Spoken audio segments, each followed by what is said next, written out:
예수님께서 지금 예루살렘에 입성하시고 이제 기득권 세력들과 계속 논쟁하시는 이제 스토리가 이제 진행되고 있습니다.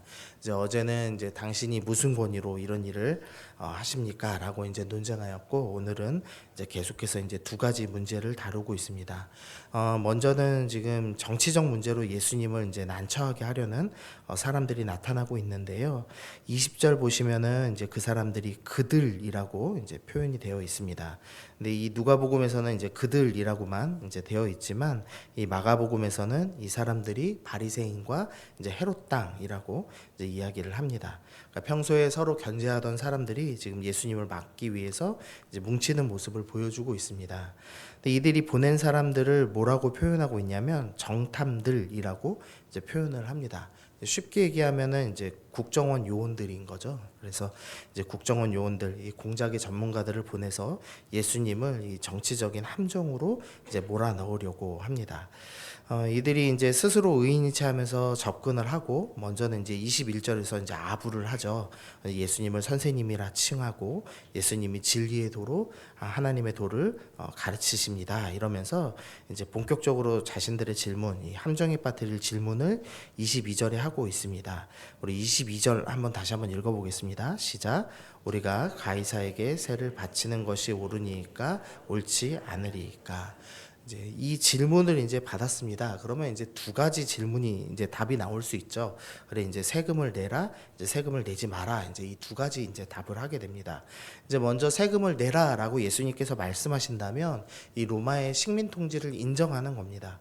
이제 하나님의 백성은 하나님의 통치를 받아야 하는데, 지금 이 로마 황제의 통치를 인정하는 꼴이 됩니다. 그러면 이제 백성들이 이제 지지를 철회하겠죠. 그래서 예수님께서 정치적인 이제 함정에 빠지게 될 겁니다.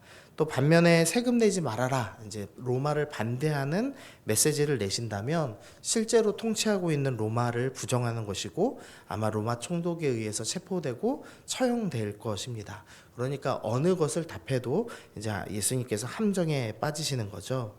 근데 이제 이에 대해서 예수님께서 답을 하시면서 이제 24절 보시면, 데나리온 하나를 내게 보이라. 누구의 형상과 글이 여기 있느냐? 대답하되 가이사의 것이니이다.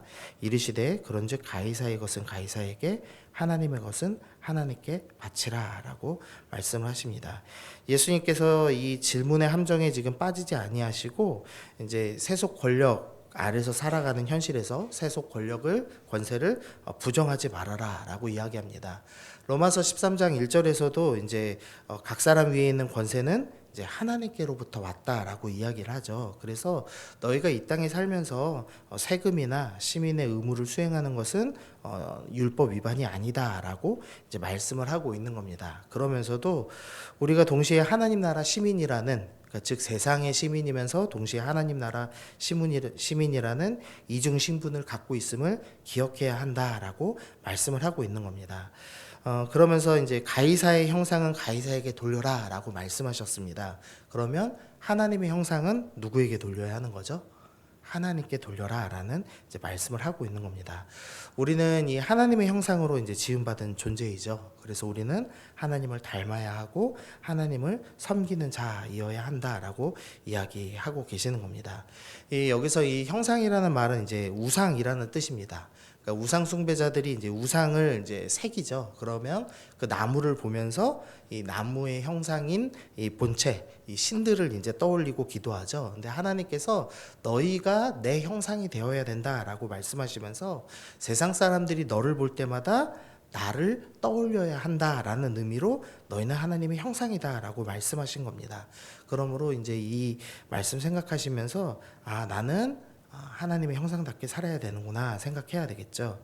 이 지금 이제 정탐들의 질문을 우리가 좀 기억해야 됩니다. 정탐들의 질문이 어느 편에 설 것입니까? 라고 질문했습니다.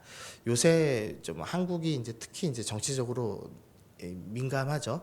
그래서 이 성도님들 중에 이제 은근히 이제 요구하시는 분들이 있습니다. 목사님은 빨간 당입니까? 파란 당입니까? 이제 요구하시고, 설교 중에 그 얘기를 안 하는 것으로 상처받으시기도 합니다. 근데 이제 질문이 잘못된 겁니다. 우리는 어느 편에도 설 수 없는 사람들이죠. 우리는 누구 편이죠? 하나님 편입니다. 그래서 여기서 자꾸 정탐들의 질문을 쫓아하시는 분들이 있는 겁니다. 어느 편입니까? 라고 묻는데 그게 아니고 하나님 나라 백성이라면 이 어려운 시기에 어떻게 살아야 됩니까?를 묻는 것이 더 이제 바른 질문이겠죠. 그래서 우리가 세상의 질문을 쫓아할 것이 아니라 성도다운 질문을 해야 된다라는 것을 생각해야 되겠습니다. 이 두 번째로는 이제 부활 논쟁을 다루고 있습니다. 이제 27절 보시면 부활이 없다고 주장하는 사두개인들이 이제 와서 질문을 시작합니다. 근데 이 질문의 이제 요지는 결국 이 계대 혼인 또 형사 취수제라는 이제 제도가 있는데요. 그러니까 형이 죽으면 이제 형수를 취해서 이제 대를 잇게 하는 이 제도를 이제 말합니다. 여기서 이제 7형제가 등장하는데 첫째 형이 자식 없이 아내를 두고 죽었습니다. 그럼 그 아내를 누가 이제 취해야 되냐? 둘째가 취해서 형수를 보호하고 이제 대를 잇도록 자식을 낳아줘야 한다라는 제도인데, 7이 모두 형수와 결혼했는데 자식을 못 낳고 죽었다면 이 천국에 가서는 도대체 이 7형제와 이 형수가 누구랑 결혼합니까? 이제 이렇게 이야기를 합니다.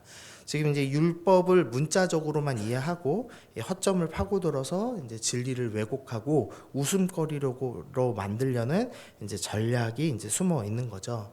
그런데 이 사두개인들이 지금 잘못된 전제를 사용하고 있습니다. 뭐냐면 죽음 이후와 현재의 삶이 동일하다라는 생각을 하는 거죠. 죽음 이후에도 동일하게 결혼할 것이다. 또 한 사람과 결혼할 것이다. 뭐 이런 생각을 하고 있는 겁니다. 그러자 이제 예수님께서 먼저 이제 잘못된 것들을 이제 설명해 주십니다. 이 사두개인들은 부활을 믿지 않았기 때문에 부활에 대해서 먼저 설명해 주시는데요. 35절 말씀 같이 읽어보겠습니다. 시작. 저 세상과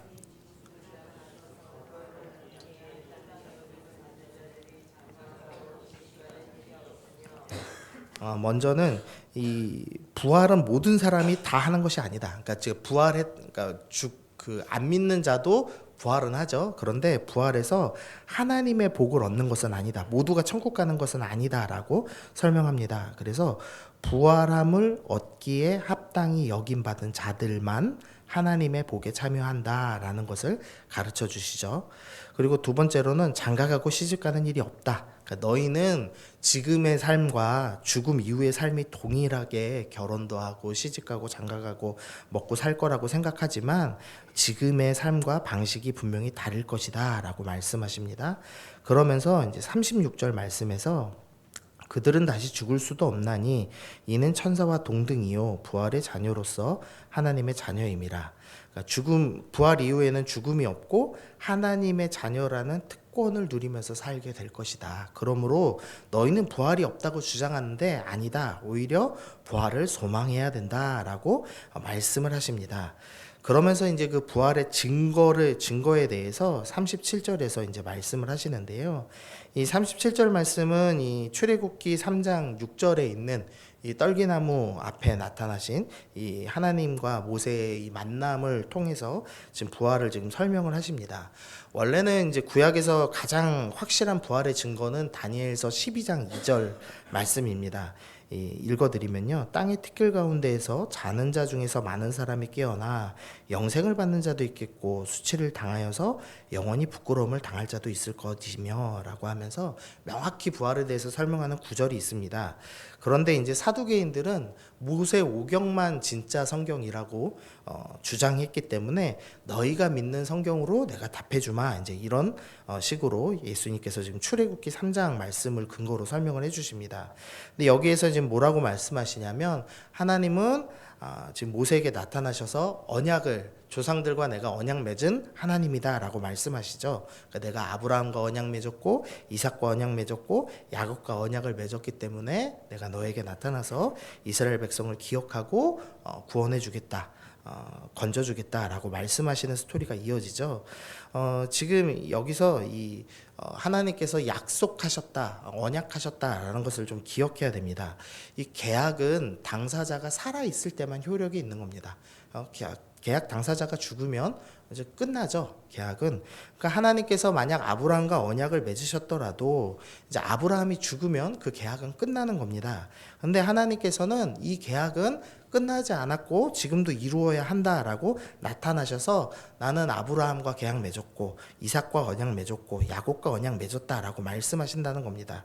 그래서 즉 하나님께서는 족장이 살아있다는 전제로 말씀하고 계시니 부활이라는 것은 반드시 있다라고 지금 설명을 해주고 있는 겁니다. 이 사두개인들이 지금 이 계대 혼인이라는 이 제도, 이 율법의 문자적인 허점을 찾아내서 진리를 왜곡하고 웃음거리로 만들었죠. 그러나 이제 예수님께서는 그들이 오히려 성경에 무지하다라는 것을 이제 드러내시면서 이제 마무리를 하고 있습니다. 그러면 이제 성도라면 이 계대 혼인이라는 좀 지금 시대에 좀 이해하기 어려운 제도를 어떻게 이해해야 될까를 좀 생각해 봐야 되는데요. 이제 우리가 이제 이 혼인을 문자적으로 이해하면 안 되겠습니다. 뭐 지금도 뭐 형수랑 형이랑 뭐 자식 없이 죽으면 내가 결혼해서 두 부인 차지해야지 이제 이렇게 이해하면 안 되겠죠. 그러면 이제 이 혼인을 주신 이 제도를 주신 의미를 좀 생각을 해야 되는데요. 먼저는 이제 윤리적인 의미가 있습니다. 이제 형이 죽은 후에 형수가 과부가 되면 경제적으로 아무 활동을 할 수가 없었습니다. 지금과는 달리 여자들이 이제 생계를 유지할 수가 없었죠. 그러니까 경제적 약자가 된 형수를 돌봐야 된다라는 윤리적인 의미를 담고 있는 계명이고, 두 번째로는 신학적인 의미가 있는데요. 이 형이 상속받은 땅을 지켜야 된다는 겁니다. 왜냐하면은 땅은 하나님께서 내가 너희랑 언약했다, 그것에 대한 증거로 가나안 땅을 주시고, 이 하나님의 백성들은 지금 이 가나안 땅을 지키면서 하나님 나라의 백성이라는 정체성을 유지해야 합니다. 그래서 이것을 하나님 나라 정체성을 유지하라라는 의미에서 계대혼인 제도가 의미가 있습니다. 또 세 번째로는 신앙적인 의미가 있는데요. 만약에 이제 이 계대혼인 제도가 없었다면 이 과부에게 상속된 땅을 다른 지파가 차지하려고 아마 서로 싸웠을 겁니다. 그러면 지파들끼리 과부만 보면 납치하고 결혼하는 뭐 이런 이제 말도 안 되는 일이 일어났겠죠. 근데 하나님께서 이 지파 간의 욕망을 제어하시기 위해서 또 이런 제도를 좀 허락하신 거죠. 그러니까 이제 이 성도들이 이 지금 시대에 이해하기 어려운 이 율법을 보면서 질문을 해야 하는 겁니다. 이제 하나님 왜 이 계대혼이라는 제도를 주셨습니까? 그러고 그 의미를 이해하고, 그러면 약자를 보호하라고 말씀하신 것인데 이 시대에는 어떻게 약자를 보호해야 됩니까?